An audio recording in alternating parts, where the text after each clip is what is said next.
Well, hey everyone, it's Rebecca Ruth. Thanks for joining me today. Today I have Syeidah McBride with me. How are you, Syeidah? Hey everybody, I'm doing good. Can't complain. Good to hear. Thanks so much for chatting with me today. So, Thank you for having me. of course, of course. So, Syeidah, I like to jump right in. So, tell us where you are right now, and or where you're based, I should start saying, and Okay. what you do in the industry. Okay, so my name is Syeidah McBride. I'm a wardrobe stylist and a creative director. I live in Mount Vernon, New York, which is in Westchester County, but it's right outside the city. So I'm like borderline Bronx, but I'm based anywhere in the tri-state area. So I do a lot of work in New York City, of course, because that's where a lot of creatives are. But I do travel. I shoot in Jersey, Connecticut. I've traveled all over the world and shot Africa, Jamaica, Puerto Rico. If there's a budget, I'm there. That's a good way to put it. I'm gonna start using that because it's like people.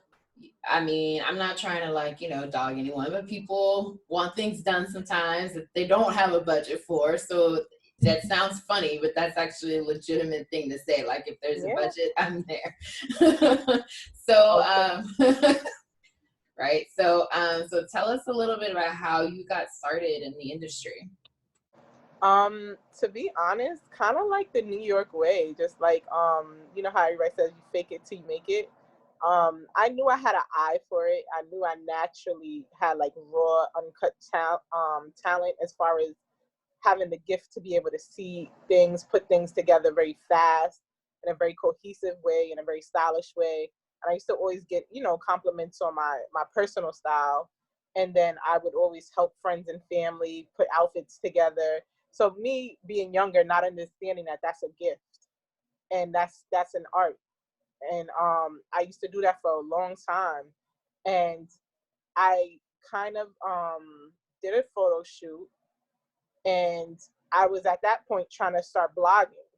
So I did a shoot with like 4 different photographers. We all exchanged information. And a little bit after that, I kind of was really like, I want to do this wardrobe styling thing. I had worked in a city. I had graduated from undergrad. I worked in a city for a year on Fifth Avenue at Lord and Taylor and the women's shoe department. And I've always loved fashion, but that's where I fell in love with fashion. Like that's when I was being exposed to so many different aesthetics, different people, different looks, different shapes, different textures, different brands, like brands that I thought I knew about fashion. And I'm seeing all these brands and I'm like, how come I never heard of this? And everybody's wearing it. So I'm just like, I was way out the loop. So that's when I was like really, really loving it. Stylists used to come in and do pulls. I used to help them. People would like come in and get a pair of shoes and they were like, well, what would you wear with this? I'd be like, well, I'm not getting commissioned in the other department, but I'll let you know what you're gonna wear. So I was like naturally really, really like in it, hands getting dirty, and I was just like, I want to do this. So instead of applying to like FIT or Parsons or something like that, I just applied to law school because that was always the plan: take a year off, study for my LSATs, and get into law school. Um, so I took the safer route and I went to law school and I graduated. Hated it, but graduated. And one of the photographers that I shot with that time, he reached out like 2 years later after. He was like, hey, I know I shot you as like a model. And he was like, but you're a wardrobe stylist also, right? So I'm like, yeah, lying, knowing I've never been on set and knowing nothing. But I'm like, this is my break. Because ironically, around the same time I had finally decided I was going to do it. And I was like putting together a local team. Like I had reached out to a hairstylist, I had reached out to a makeup artist. So I was kind of literally, ironically, at the same time, going to finally produce my first project to get the ball rolling. And instead, somebody reached out to me to put me on their team. So that was perfect because I didn't have to put everybody together. I could just show up and do what I do, which was the wardrobe part. So I told him, yeah. I ended up styling it. He ended up submitting it, and it got picked up. And I was like, oh my God. So this whole time I was saying like, yeah, I'm a wardrobe stylist, but now it's like I got some credentials. I'm a published wardrobe stylist. Now it seems a little bit more real. And he came back into town and we shot again and it got published again by a different magazine. So I was like, oh my God, this is happening. Like, this is what I want to do. So once I graduated in 2016, I was like, now I want to do what I want to do. I got my backup plan. I played it safe. Now it's time to build my business from the ground up. So like 2016, like was like when I first did that first editorial, and then after I graduated, which was like later in the year, I literally was just like hit the ground running, and I was just networking, jumping on every and anything possible, and building my network, building my designers up, building my creatives in my circle, hair, makeup, just trying to learn, do research, and it kind of just started from there. Honestly, that was kind of my start. No, it's an awesome story. I love hearing the backstories because, people see you, I don't know, 3 years in, 4, 5, 10 years. I'm 11 years in, and people see like where I am now, and like, they see the glitz, the glam, the Oh fun, and yeah, I'm like, you don't even know. you don't Like know the it was half. a hot mess when it first Yes, started. my first editorial, I look back at it and I cringe so bad. Although it got picked up and it was like a pretty reputable magazine, it was three completely random looks. Like they all look good to like separately, but Right, together it wasn't a story. And editorial is supposed to be cohesive. It's supposed to tell a right, story. right. So I'm just like, oh my god, looking back, I'm like, how did this ever get picked up? Like, and I was just like, there was nothing together about that story whatsoever. I'm like, it was so cringy. But the second one, I got it together because the first one, I was like, I could tell, and me and the photographer kind of talked about it, and it was like, let's get a little bit more cohesive with the story. Right. So we had this time we came in with a plan, like, all right, it's gonna be an all white story. The clothing is gonna be all white. So things were a lot more clean on the Right. second time around. But um you definitely look back at the earlier days, and even like a year ago, 2 years ago, things that you were doing different or things that you had to learn the hard way. Because I'm a big advocate of you can't buy experience. So yeah, I agree. But I mean, it's good. They're fun stories to tell and to relive. And then I always say that everything is a growing opportunity. It's a learning curve. I'm definitely not the stylist I am today that I was 11 years ago, and I'm Yeah. glad for it, or else I wouldn't have grown at all. But I think it's interesting though. Like I like. There's another stylist, I forget her name, who's a lawyer also. She went to law school first, and now I'm completely forgetting her name. But another big time stylist who's, yeah, she went to law school first.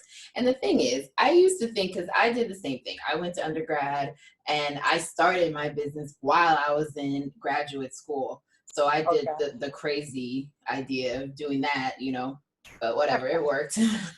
But I think sometimes um I feel like sometimes when I talk to people now in the industry, it's very like one or the other with them. It's like, well, I know I'm supposed to be a designer, for example, so I'm not even gonna bother with school. And I'm like, hey, Yeah. if you don't want to go to school, like, and you really feel like that's not for you, that's okay. But don't think that just because you're gonna be a designer doesn't mean that you can go, that you can't. I I'm completely saying like you, I it's okay completely to agree. have, like, you're still, I feel like it's like people don't think they're legit, like if they have that like degree to go with it kind of thing. I'm like, no, you're still legit, you're still in the industry, but it's okay to have it if you want it. Have you ever like No, felt that or dealt with that? no, definitely. I still feel like that because a lot of people always say, "How did you get your start?"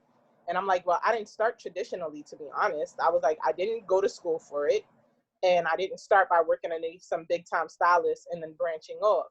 Like, I didn't start off by assisting. I literally just like jumped right out the window and just figured it out, and it was just raw talent, and it just got fine tuned, and it's still getting fine tuned.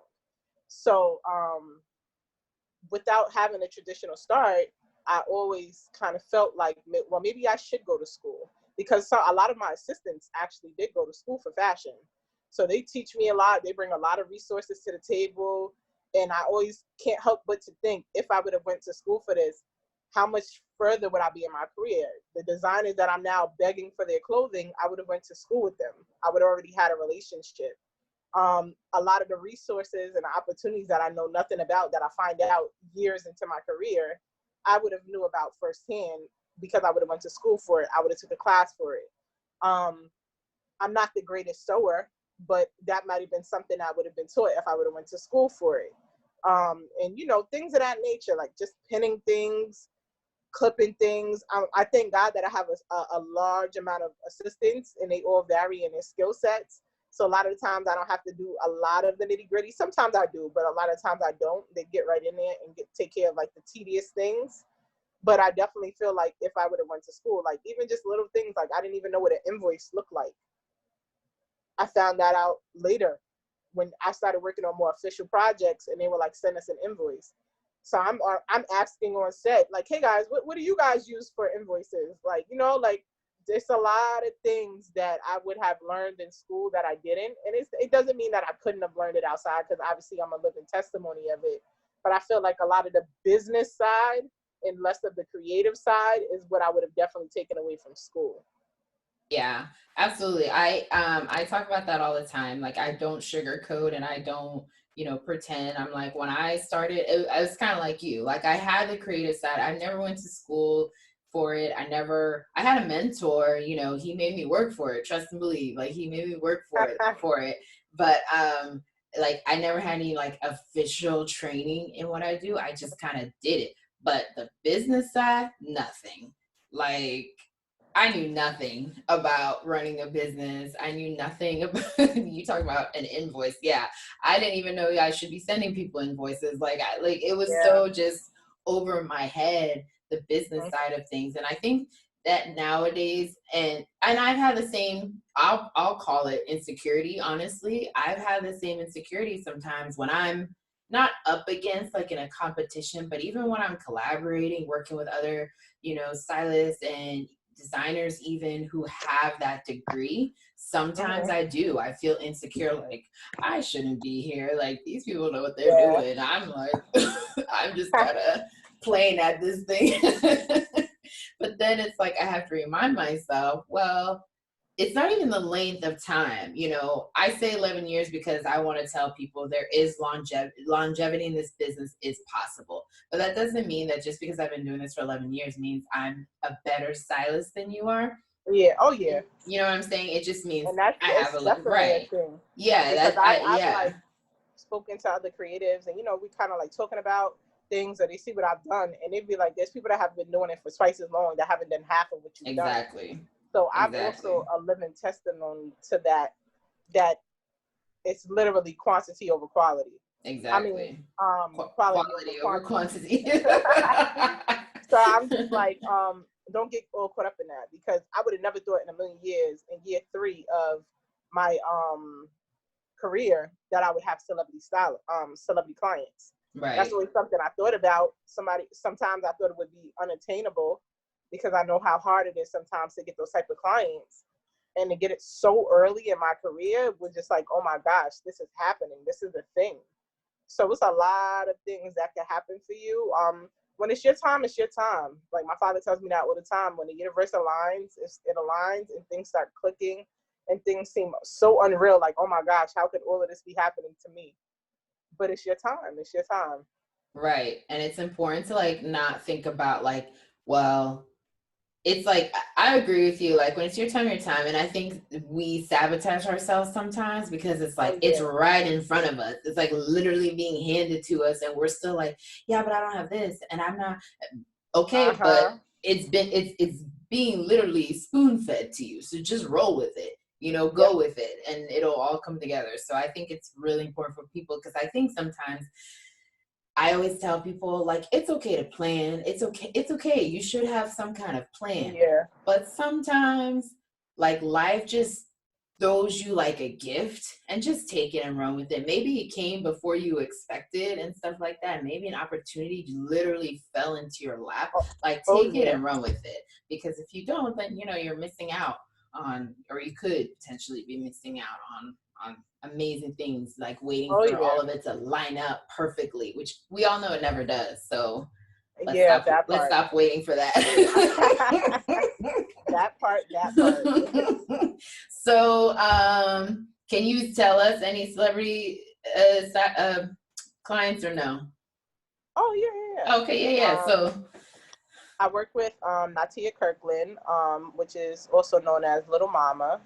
That's one of my Because I was main like, I don't know clients. who that is, but I know okay, a lot now of Lil people Mom. like who. I also work with Jessica Francis Dukes. She's an actress. She's on Ozark, which is a really Oh, big, who yeah. is she on Ozark? Agent Maya Miller, the FBI Oh, agent. she's pregnant in Yes. yes. Okay, yeah. That's one of my Ozark is clients a as good show. well. Yeah, it's a cool I show. love Ozark. Yeah, good show. Yeah. I mean, I've worked with Angela Simmons before. I've assisted on set with Tiana Taylor and Sadie Shea, and a couple of other people here and there. Awesome. And what about the magazines that you've been published in? It's creeping up on 50 now, to be Wow, honest. that's amazing. But I've been publishing a lot of different magazines. Vulcan, Elegant, Elements, Stylist, BAM. I'm like, there's so many. I mean, Macro, Trinidad, Period, okay. Period. Okay. Well, I mean, I don't expect you to remember all 50, so that's Yeah, I good. mean, some of them I have been published in multiple times, but there's a long list of them that are like not multiple times. Right. That's At least, amazing. yeah, at least 20 different types of publications. That's amazing. Thank you. Yeah, congratulations. I So, appreciate it. one of the things that I hear a lot from people in the creative world, especially in like New York and of course LA, and I'm sure you know where I'm going with this, like people always complain or they say that it's really saturated because of course New York and LA are Oh, the two yeah. big fashion hubs of the United States, I guess you can say. And Yes. I guess my question to you is I'm sure you've felt that at some point, like, okay, I'm one of like however many, but what do you have to do then to stand out? I think trust your gut. That's one. Don't get so swayed by what you're seeing or what you think is trendy and in. Stick to what your flavor is, what your eye is, because that's what people are gonna book you for. What your eye is. Nobody has your eye. Nobody could ever have your eye. Even if they would have copied it, the pace wouldn't be the same. And appreciate that you're unique. So trust your gut, trust your eye. I would also say be consistent. I think a lot of stylists are not consistent. That's part of the problem. They do a project, it's amazing, and then you don't hear from them for like another 2-3 months. You've lost your audience and you're not engaging them anymore. So even when you had their attention, you don't have anything to follow up.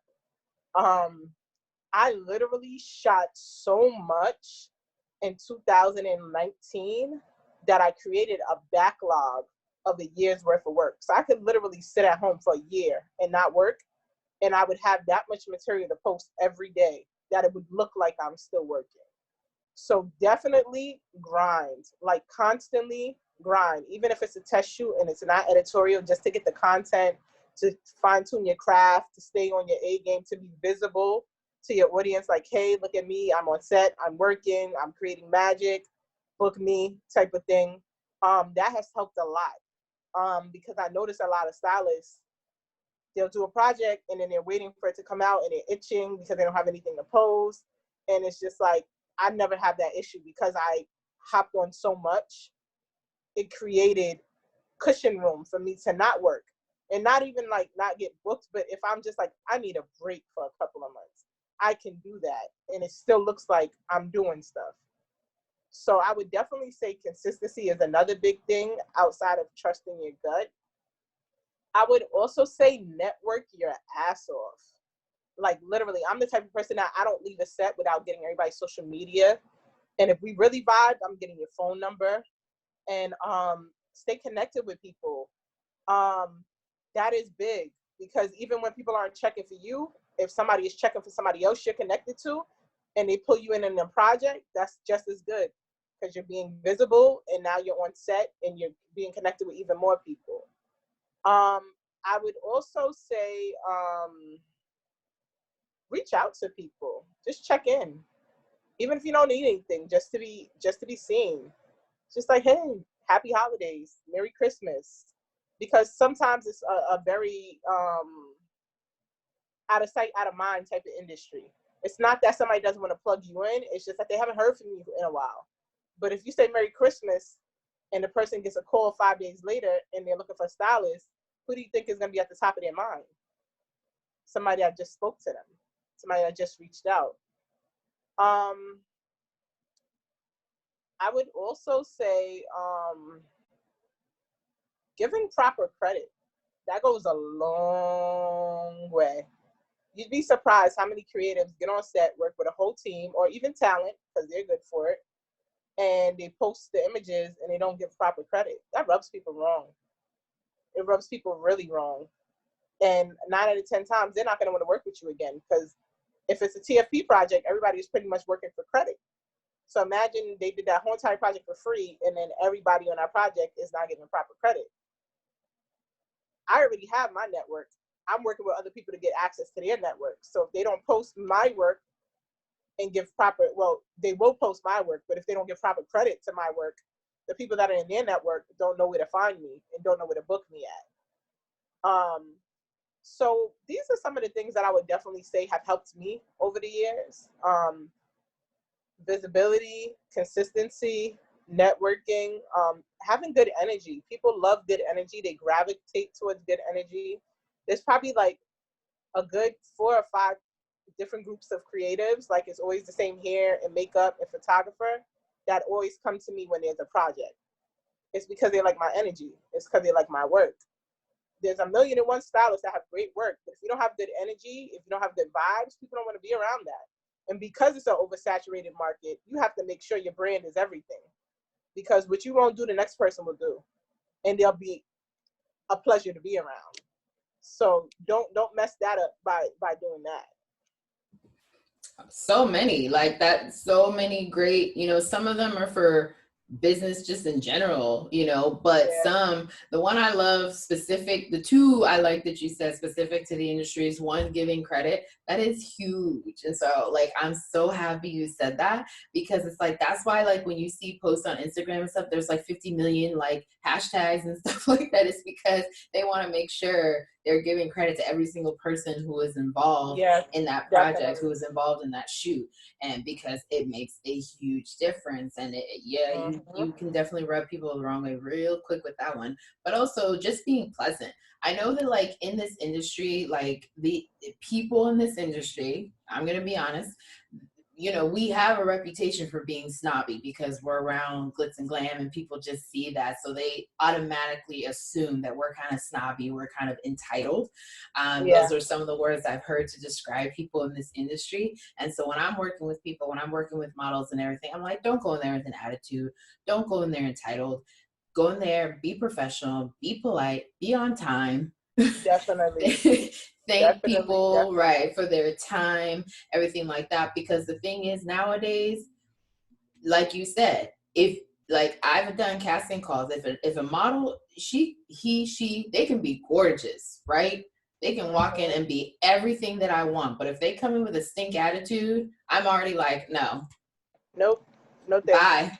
And I will, right, exactly. No, and I'll pick the next person who wasn't my first pick, but they're pleasant, they're nice, they're kind, they're professional. And I'm like, I'd rather work with you because I can't deal with that attitude for the next however long it is. I'm not going to deal with it. So that's really, really important when you're dealing with beauty and everything like that.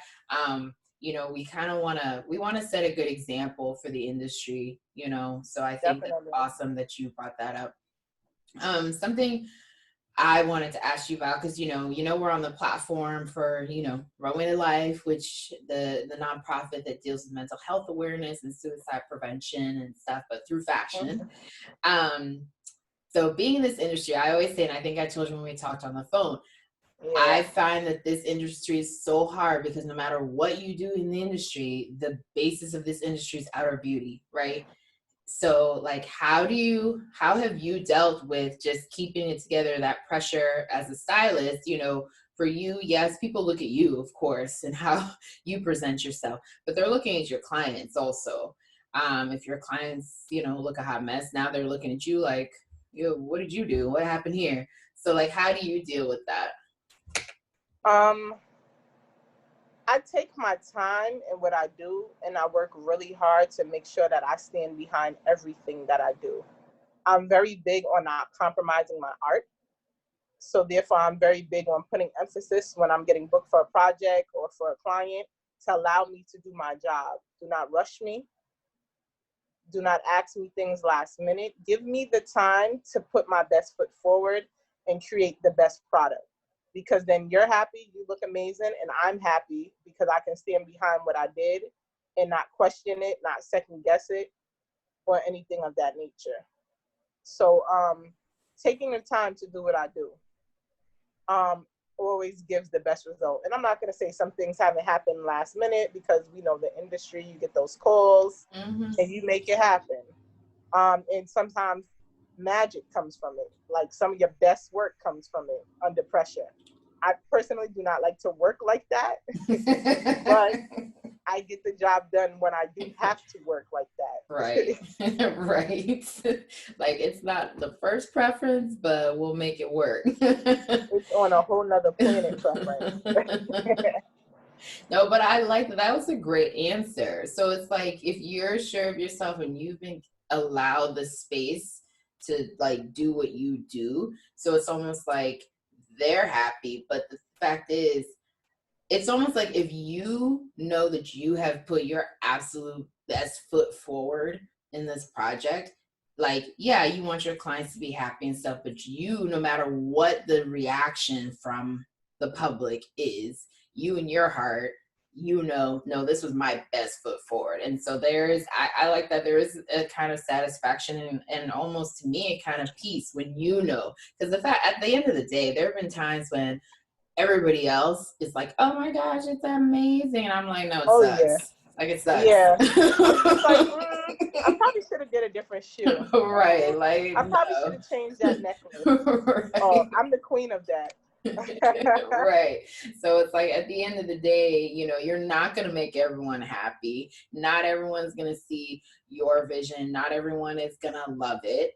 But, you know, you have to be honest with yourself and saying, Yep. do I love it? Is this my best? You know, and if you can answer that honestly, that yes, this is your best, then all right, then, you know, go home and lay down and, you know, sleep well that night. Okay. But that was a great answer. I love it. So I think my last question for you, well, you answered it. Yeah, you gave a lot of great points, so I won't ask you that question. You can But ask, well, I was gonna say like fine tune it. so you just move some words around. No, I was gonna say like, what would you say honestly? This is a really cliche question, but I love asking this question. But like, what would you say is your biggest piece of advice or just words of wisdom for people wanting to start out in this industry? I would say my dad always says it. And he's a creative as well. So we have a lot of those conversations. In the beginning of your career, eat shit and ask for seconds. And literally come in on the humblest of the humble. You are not above anything. You have nothing. You are nobody. Come in and come in hungry. Come in on the humble, pay attention. Sometimes it's just a thing just to be on a set and just breathe the same air as creative people. Just to see how they move, how they think, how they work, how they interact. How is the respect level for different people on set? That will help you so much. Assist as much as possible. Even though that's not how I started, I would say do both simultaneously. One is assist. Assisting will help you see how somebody else runs their set and will also help you fine tune how you want to run your set. You may see certain things and you may be like, I love this. You may see certain things and you may be like, well, you know what? I would probably do this different because I think it would work better this way. And that's okay. Everybody has their own personal style on how they work. But assisting will allow you into the inner workings of how a stylist is working, but also will allow you into the inner circle of creatives in general to see how everybody works on set. If you're not assisting, you won't get into that energy until you're there. And you could drop the ball, or you can do some things that you don't mean to do out of malice, but it can come off a certain way if you haven't been exposed to the culture on set, to certain etiquette on set. I would also say, don't get so caught up and hung up. And it's funny because I had this conversation with one of my assistants a couple of weeks ago. don't get so caught up and hung up on the fact that you don't have any designing contacts. Because it's the beginning of your career, you don't have any designers, nobody knows who you are, you don't have a portfolio. That's going to be really hard to pitch designers. It doesn't mean you can't find designers, especially up and coming designers, that are like, sure, I'll give you a shot. But I know that's a thing and that's a process. I tell my assistants, don't be scared to go to Zara, go to H&M, pick up a couple of trendy pieces, put together a look, and connect with some local creatives and just have it shot, just so you can get comfortable being on set, to get comfortable in working your craft. It doesn't have to be from a designer. There's plenty of shoots that I get the mood board and I'm like, well, I don't have any designers that fit this, but this looks like something I could find at Zara. I go pick out a few pieces, put it together, accessorize it with some stuff around the house, and everybody's gagging on set. And I'm just like, after this, I'm going to return this right back to the mall. So you never don't get so caught up in thinking everything has to be like a designer and come from a showroom or independent designer. There's a lot of projects that you can get away with just going to the store and putting together something cute and getting it shot. It looks clean, it looks good, and that's that. So don't be scared to start because you feel like you don't have any designer contacts. Another thing I would say is when you're assisting on set, make sure to connect with the other assistants on set. So if the photographer has an assistant, connect with the assistant. If the makeup artist has an assistant, connect with the assistant. The hairstylist has an assistant, connect with the assistant. If the producer of the project has an assistant, connect with them.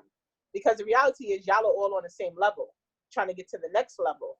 So if there's anybody that would be more susceptible and not to leave you on red, as the industry says, it would be people that are at the exact same level as you that are trying to get there, that feel like they're not there yet, most likely while they're assisting. But although some people assist and they're also whatever creative in their own right.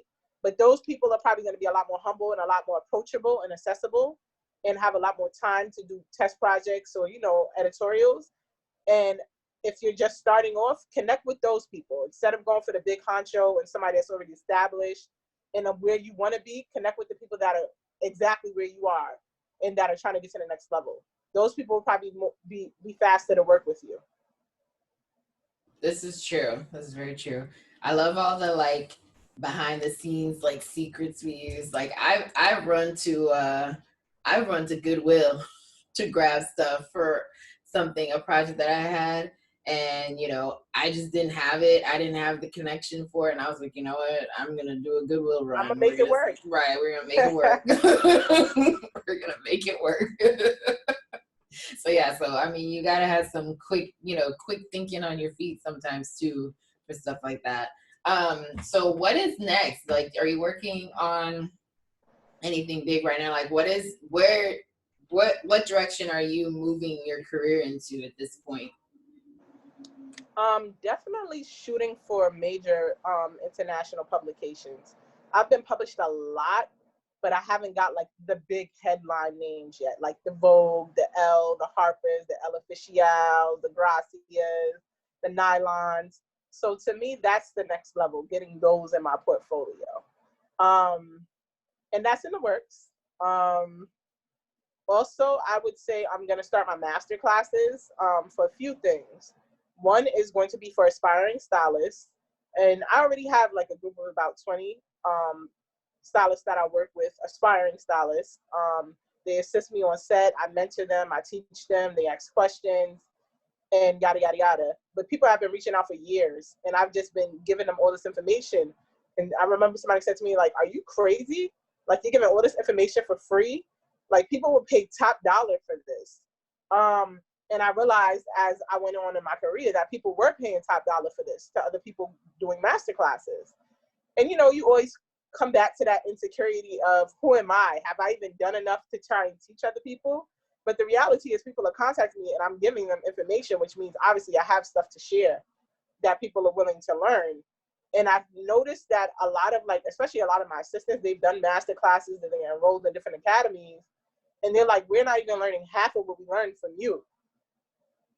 And that was another thing to let me know that I'm on the right path and I just have to package it.